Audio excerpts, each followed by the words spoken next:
Hey, what's up, people? Welcome back to the RCB and Chelsea Fan TV. Yes, and I'm back this time reviewing the game of RCB against Mumbai Indians. It was a great beginning, absolutely rocking because, yeah, RCB won it. I'm sorry to reveal it early in the video, but I'm sure all of you know it by now. RCB rocks, right?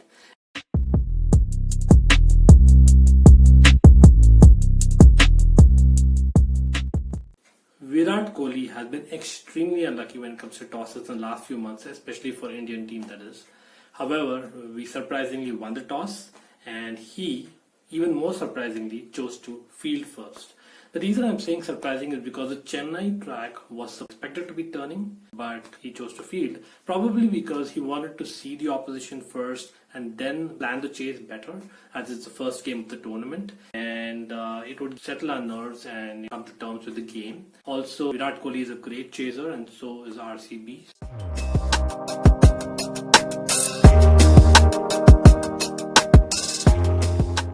So as you could see, the only changes from the preview that I had made was Shahbaz Ahmed played instead of Mohammad Azharuddin, whom I thought would keep the wickets and would be a good batter up front.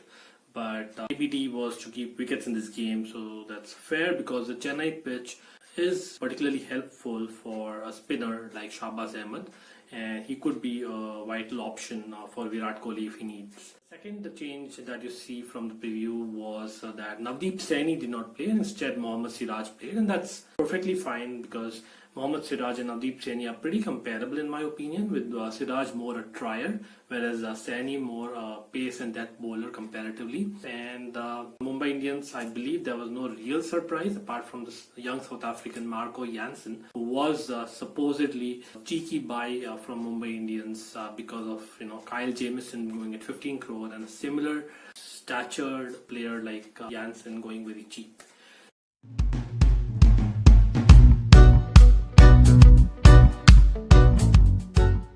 The first couple of overs, I believe, were good for RCB. We controlled the Mumbai batsmen. In fact, Chris Lynn did not look his usual self, and I believe got a couple of under edges of Kyle Jamieson, who was having a good start to the game. In the very third over, we almost got a chance when Rohit Sharma played the ball over mid-off, and that's where Kyle Jamieson was. And being a lanky fast bowler, he was probably tired from the previous over, even though he had the height, could not reach the ball, and in my opinion jumped a little bit too early. Maybe he was just eager as well, so that's understandable. It's just the beginning of the game, not a real chance per se. But we got in Chahal early then, a good move by Kohli. Chris Lynn is not a great player of spin, but an absolute dasher when it comes to pace bowling. That's where I realized that Rohit Sharma is a fantastic player of spin. But nevertheless, Sharma it was, and Chahal was bowling, and in fact he got a 6 rate of his bowling early. But Rohit Sharma, being himself, probably got confused in one of the calls with Lynn for a run, and Lynn probably called him and sent him back. And Virat Kohli was right there. Yeah, we got the first wicket. It was a very important breakthrough in my opinion this early. We could really get another couple of wickets and put the pressure on Mumbai Indians in my opinion. However, when Surya Kumar Yadav came into bat, I thought Virat will definitely go with Washington Sundar, bring him and get both the spinners bowling in tandem. But no.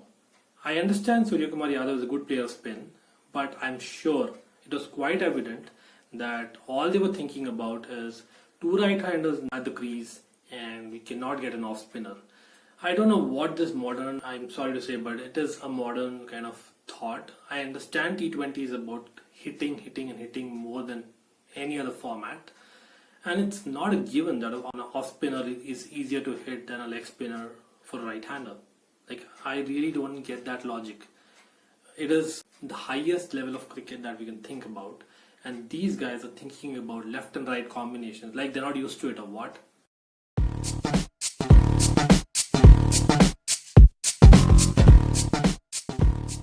Between the 5th and the 9th over, believe it or not, in 5 overs, we gave away 53 runs. And a great start for RCB was lost. The bowlers at the crease for us were Shahbaz Ahmed, Dan Christian of the likes. I understand that Virat wants to give them a ball, get confidence early, or maybe just get off their overs early, so that we can probably get our better bowlers bowling in the middle overs. But why not attack even more with more experienced bowlers, especially in the IPL, that is Washington Sundar. Even for God's sake, get Glenn Maxwell. He can bowl in the power play overs. But no, Shahbaz Ahmed, he was really bowling short in that one over. Did not work at all. And Dan Christian was bowling wide as well. It was just negative bowling and captaincy in my opinion. They had a good partnership, both Surya Kumar Yadav and Chris Lynn. Chris Lynn was really hitting the ball well now, and yes, that's when we finally got the breakthrough. This was in Kyle Jamieson's over when he finally got a nick and ABD caught behind and Surya Kumar Yadav was gone. Ishan Kishan stepped in, and guess what? As soon as Ishan Kishan stepped in, Virat got in Washington Sundar thinking that an off spinner will get the left-hander out. Super school of thought. I'm sorry for the sarcasm, but I believe it doesn't work like that. Guess what, I'm right, because Washington Sundar actually got a wicket, but not of Ishan Kishan, of Chris Lynn. As soon as the off spinner came in, he thought, let's belt Washington Sundar out of the park, and he became cotton bowled of a top pitch. That's cricket for you. Come on, I know that I've not played professional cricket at the very highest level, but these guys don't even understand simple logic, playing that for day in and day out. Sorry for frustration, but I believe that we probably should have gotten Sundar much earlier, as he is a specialist when it comes to bowling the power plays, especially on this Chennai track. We could have easily saved those 53 runs that we gave away in 5 overs, or at least not got any worse, but given us a better chance to take a wicket early. The good part was, yes, we had them 3 wickets down, and half of the innings was still left, and 3 crucial wickets were down already.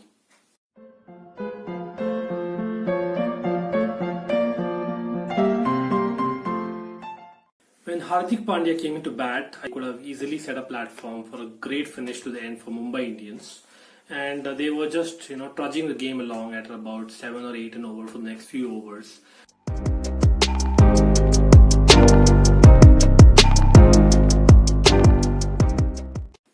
The last 5 overs, death bowling, is where RCB always has struggled, and Harshal Patel, as I had predicted earlier, proved the difference. I have clearly predicted Harshal Patel to be the left field option for a great performer for RCB this season, and I believe in it still. He had a great spell of fast bowling with super variations. This very second over, it was Ishan Kishan, yes. Ishan Kishan got 2 lives. First, Washington Sundar dropped him, and then Siraj dropped him, I think in consecutive overs as well. And Harshal Patel thought it's not the day for him, but he did get Hardik Pandya out. It was a plum like before, right in front, and they reviewed to no avail. And later on got Ishan Kishan as well, LBW again. Towards the end overs, we were getting back in the game. Kieron Pollard, Krunal Pandya, no one could hit the ball out of the park as they had probably anticipated it.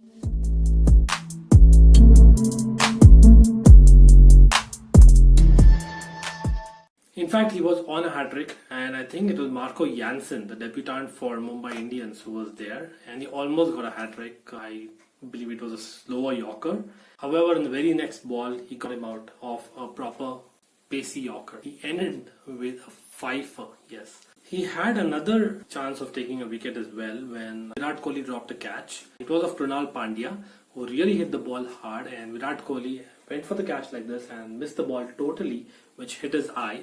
The place was actually swollen, which was quite clear. So poor Virat, but he should have got that as well.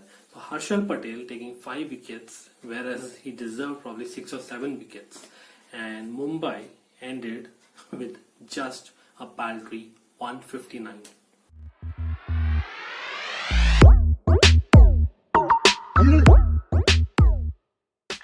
I thought that it would be Virat Kohli along with Rajat Patidar who would open the batting. But to my surprise, when some of the commentators was mentioning that it can be a Washington Sundar opener, I thought no. I know he's opened in the past, But I am pretty sure the reason why RCB, Virat Kohli and the think tank wanted Washington Sundar to open and not Rajat Patidar was simply because Washington Sundar is a left-hander. I'm really tired of this nonsense. I know it's just the first game, but I've seen this for last couple of seasons. All we do is left hand, right hand, left hand. Like cricket is not just that. When we have a proper batsman, why do we need Washington Sundar to play up front? And it's not that he's been opening the batting for India or playing that consistently. He has done that in the past, and I understand giving him an option. But when Padikkal is not there, replace him with a proper batsman. Washington Sundar's role in the team is not as an opener. The good part was Virat Kohli actually looked in form and started well, so no qualms about that. Washington Sundar, I thought that one of the reasons might be that he might be doing some pinch hitting, but when he was, I think, about 8 of 14 balls, Virat was 14 of 8 balls, he couldn't time the ball at all. Like Washington Sundar really had an underwhelming match. When he was bowling, it's not his fault because Virat Kohli forgot that we had off spinners of that quality. And when we are batting, Washington Sundar was probably given a role which is not his permanent role in the team this season, according to me. And as I predicted, Washington Sundar did not last long. As soon as Krunal Pandya came, he went for a shot, I think a pull shot. And this is one shot that he probably needs to practice a little bit more because he looks down while playing it. He is like this, and the ball goes up, and he's not even trying to look at the ball. So yeah, he got a top edge, and it was, I think, caught a short third. In came Rajat Patidar at 1 down, and Patidar is, I think, a decent batsman. Looked pretty good in the short stint that he had because yes, he got out early, unfortunately. I think of an underedge of Trent Bolt. He deserves more chances and looks a proper batsman from what I saw. And in came Glenn Maxwell. This was another surprise. I understand we have to give Maxwell some opportunities, some confidence, but when we have ABD, Mr. 360, I know he's a great finisher, but AB de Villiers is the best in this generation. You're giving him the last few overs to play and piling on the pressure. We didn't learn last season or what. Okay, I understand. Don't get him 1 down because if he's gone early, RCB is in trouble. But get him 2 down at least. Maxwell is supposed to bowl as well. He has a role. I understand ABD is keeping, but still, ABD is the best batsman ever in T20 according to me. Huge fan. I know Virat Kohli is awesome as well, but ABD had to play. In fact, early on itself, Virat and Maxi had a sort of confusion on the pitch when Virat wanted to take a signal and Maxi rightly sent him back. Luckily, we didn't get a run out.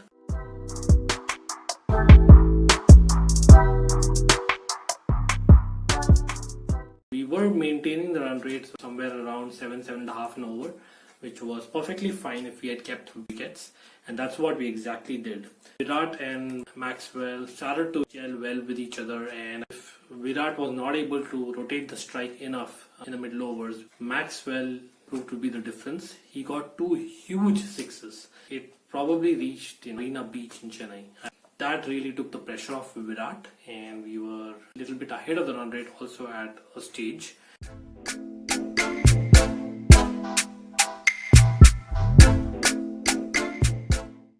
And that's when Mumbai got in Jasprit Bumrah. He just did what Mumbai asked for. Virat becoming LBW, shuffling across the crease. He had an above average kind of an innings today. Could have played a little bit better towards this latter half of this innings. In came ABD. Yes, ABD came in. I thought, well, now the match is for the taking and it is going to be RCB's for sure. But strangely, first couple of overs, we were off the run rate. That's when we needed some kind of a breakthrough. In fact, it was Mumbai Indians who got the breakthrough instead, with Maxwell becoming out as well. So basically, Mumbai Indians could potentially change the match in these couple of overs, and we lost 2 set batsmen. Post Maxwell going, I thought it certainly will be Dan Christian or Harshal Patel, hard-hitting all-rounders would come in. But no, yet again that left hand, right hand it was. Shahbaz Ahmed is good. Nothing against him, no offense please. But come on. Like, he would have practiced a lot starting early in the camp of RCB, but you paid 5 crores for Dan Christian. Harshal Patel was traded well before. Anyway, Shahbaz Ahmed didn't last long as expected. Went for the shot. He was probably told to just go and hit the ball and gave catching practice to deep square leg.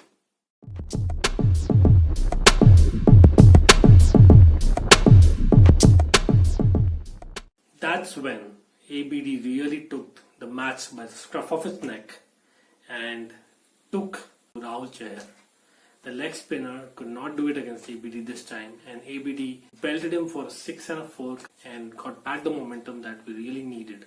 Dan Christian, who had now come in, also did not last very long. He did not look comfortable, to be honest. Maybe it's playing in India after a long time. He was just not able to hit, although he just got 3 balls, just tried to belt one of the balls on the offside, which directly went to point. And in comes Kyle Jamieson. Kyle Jamieson is a hard-hitting batsman as well, but he's primarily a bowler. I really expected Harshal Patel to come in. But having said that, he played with some sense. He was more into rotating the strike into ABD. ABD it was, getting a boundary over or 2 at least.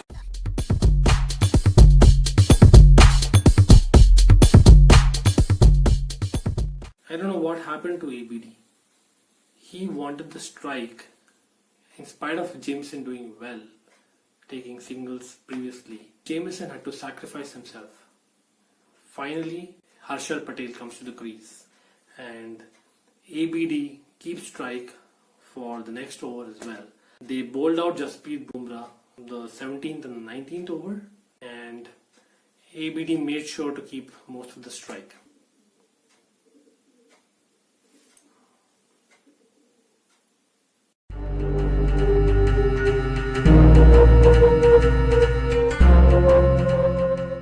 He is a left-arm bowler and probably has proven by taking a couple of wickets earlier as well. But against ABD and Harshal Patel, I was quite confident that we should do the job.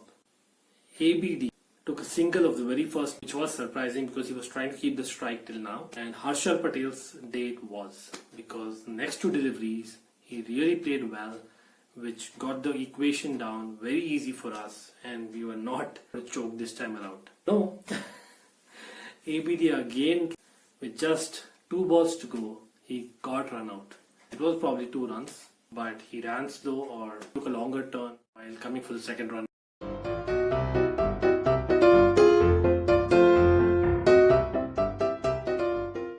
He luckily got a leg by. And the last ball it was, with Harshal Patel on strike and the young Jansen bowling. Very first game of the IPL goes down to the wire.